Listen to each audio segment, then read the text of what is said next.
بسم الله الرحمن الرحيم. هذا تلفاز إيريس. هذا هو موديل التلفاز. التلفاز يشتغل عادي كما ترون.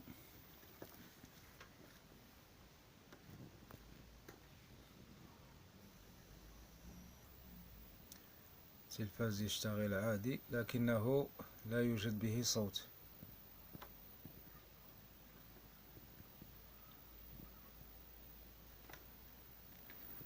وبعد فتح التلفاز تبين وجود انتفاخ على مستوى هذه المكثفات، وهي 25 فولت 1000 ميكروفاراد، وعلى حسب معلوماتي أنها خاصة بتغذية IC الصوت. سوف نستبدلها ونرى النتيجة. هذه هي المكثفات المنزوعة، 3 مكثفات.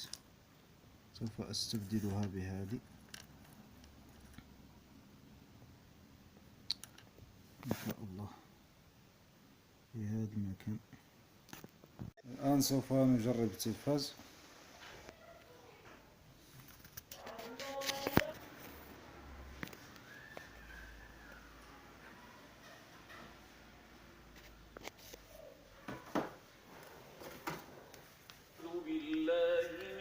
كما تلاحظون الصوت عاد، والمشكل كان من المكثفات. بسم الله الرحمن الرحيم. السلام عليكم ورحمة الله.